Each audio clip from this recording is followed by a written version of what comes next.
tomorrow is the race day. And today I have 3-hour-long workout to get me in condition when I'm tired. You might be thinking, what's the point of that?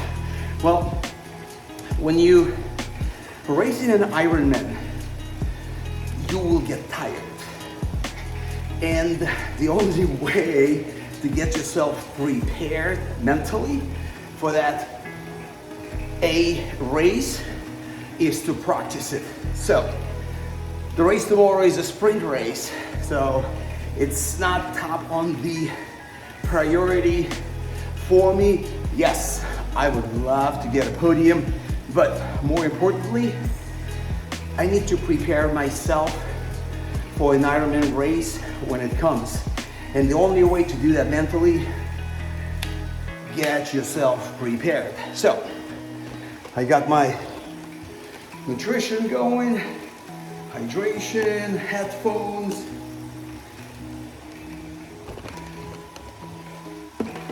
And I'm gonna be cranking for 3 hours at Ironman speed, meaning that is my planned speed during the Ironman race.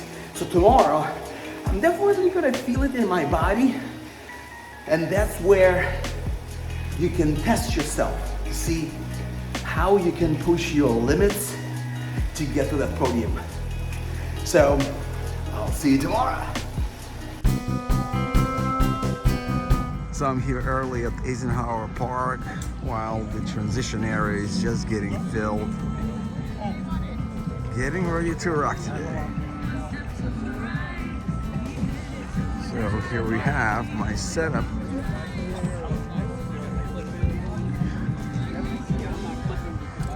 There's a pool in the back.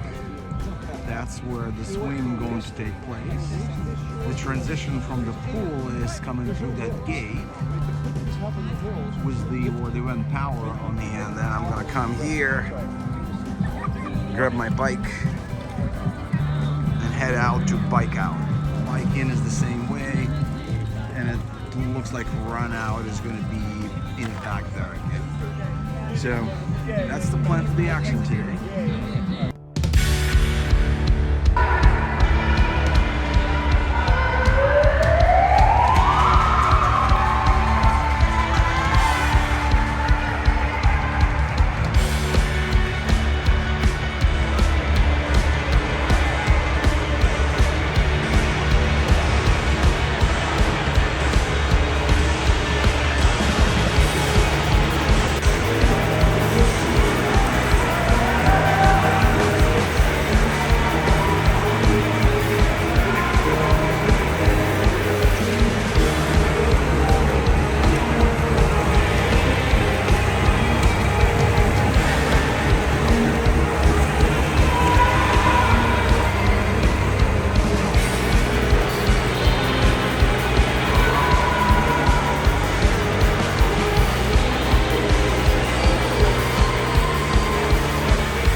Park Hill, Tyler Brito.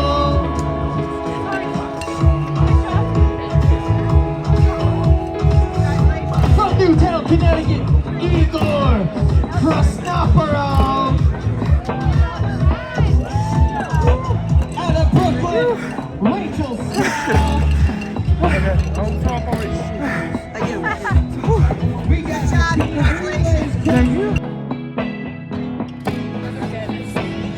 Number 230, red and black, biking helmet. Bring it here. All right, our females, 50 to 54. In third, Caitlin Hirsch from Pleasantville, 52 to 57. In second, Patricia Lee from Great Neck, 50 49. And in first, Valeria Healy from New York, 45 58.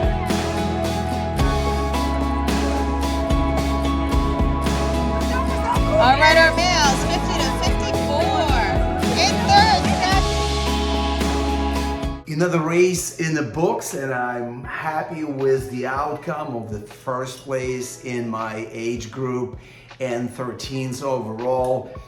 The oldest dude in top of 13, so it's an awesome feeling. But yeah, there are still some lessons to learn from the race.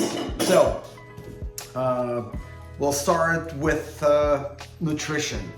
And again, I'm exploring myself and understanding better what do I need for me to be in my ultimate shape from nutrition perspective.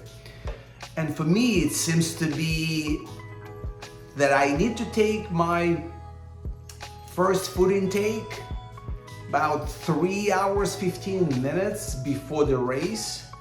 And for me, it is a bagel with a peanut butter. Previously, I was taking Cliff Bar just before I'm starting my warm-up. But what I discovered lately, with addition to pre-race intake, I was just getting too much food in. So for the past few races, I skipped the Cliff Bar at warm-up phase. So all I do is just get a cup of coffee instead of just taking another meal. Then my pre-race intake of food consists of 3 gel bars, and I do UCAN, and that is about 30 to 45 minutes. So for me, going into the race, I feel not overwhelmed with food in my stomach, which is a great feeling. So you don't feel too much and you can push yourself. So dialing in the nutrition, getting prepared for the race. And even though I've been racing at this point 11 years, still things kind of don't go in place as planned. It felt like it's warm enough and I didn't take any gloves with me.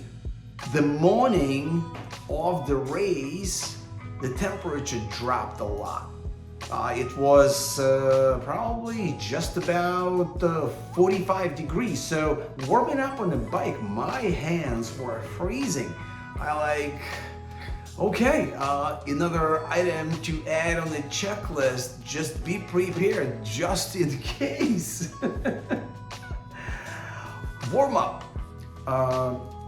Getting all of the segments in your warm up is critical.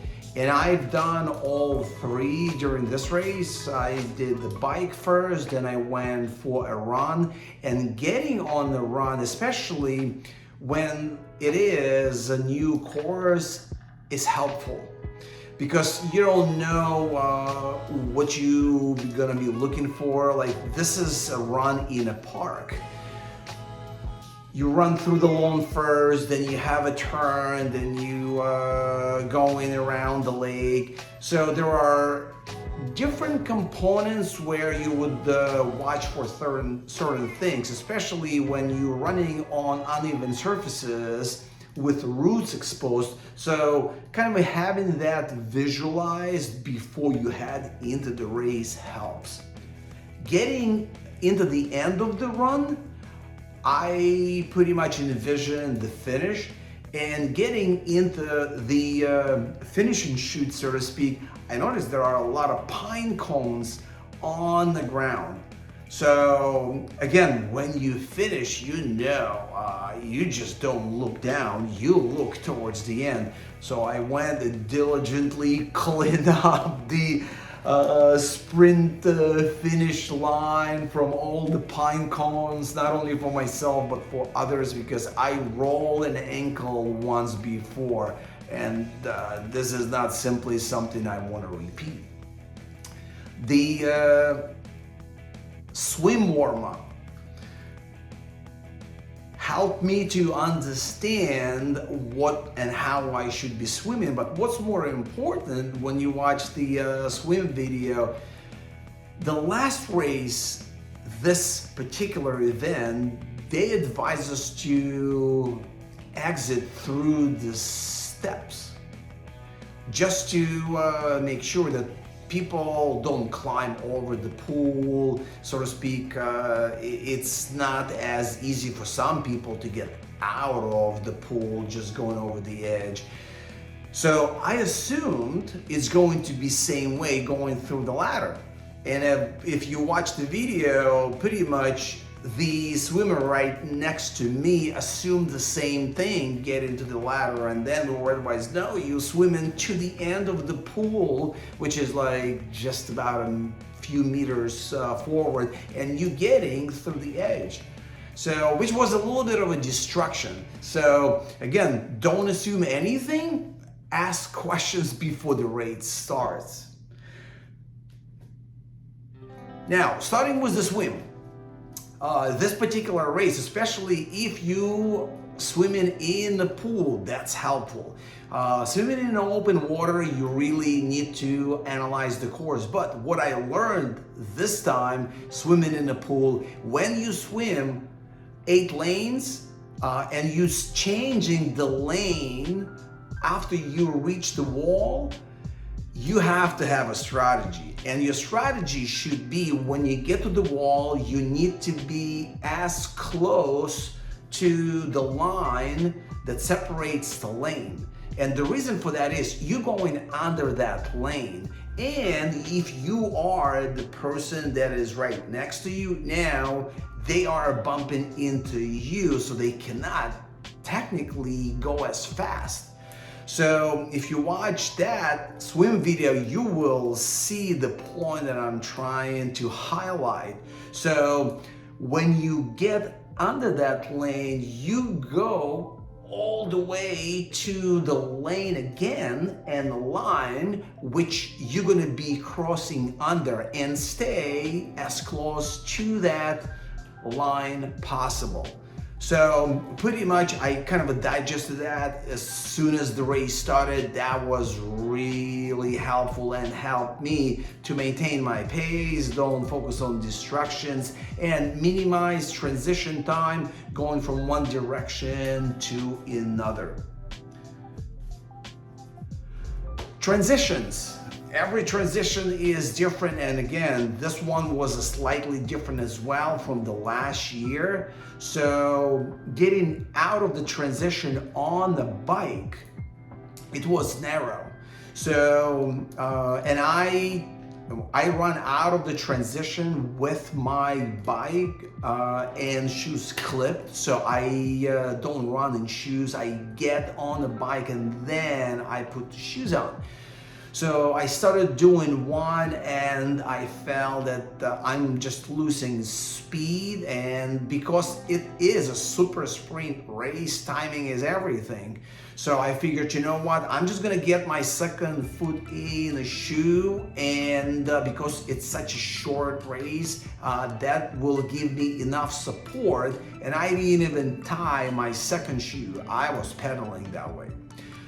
Transitioning on the fly into the transition at the end of the bike was seamless. And This is one of the components that helps to maintain a short transition time.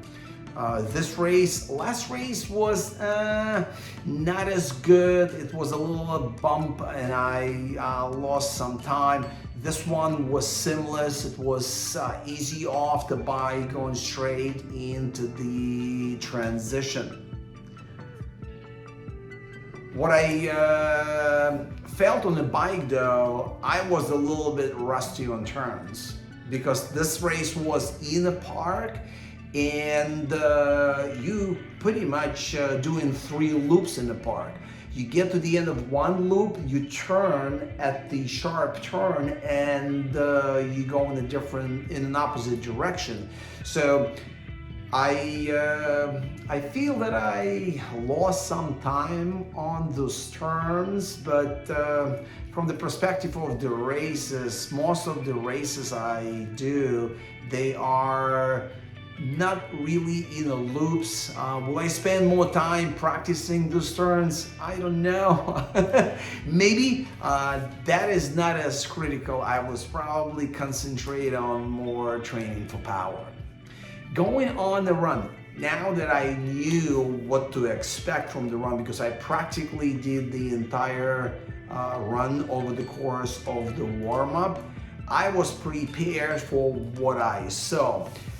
The run started a little bit rusty. I ran my first mile at the pace, which was 7 minutes and 40 seconds, which was definitely not as fast that I was hoping for. I was hoping to be at about 7:15 pace, so I was like 25 seconds behind. And when I got to the second mile, it's only a mile. I'll just push what I can and see what happens. If I fade, I fade. If not, awesome. So that's just an indication that fitness is getting stronger, and it's a great feeling to have, especially when you're getting into the season before you even get to your big races. So those were the lessons I learned over the course of this race. And the next one is a last sprint race before I head out for my A race, which is half Ironman Hawaii. So in 4 weeks, I have Cross Bay Triathlon, which is a triathlon race, ocean swim, bike on the boardwalk. I believe we have 2 loops to make there, and then 3-mile run. So that would be the longest from the distance perspective out of all 3 that I've done prior to the Ironman Hawaii. So looking forward to it. It's going to be awesome, and I'll see you later.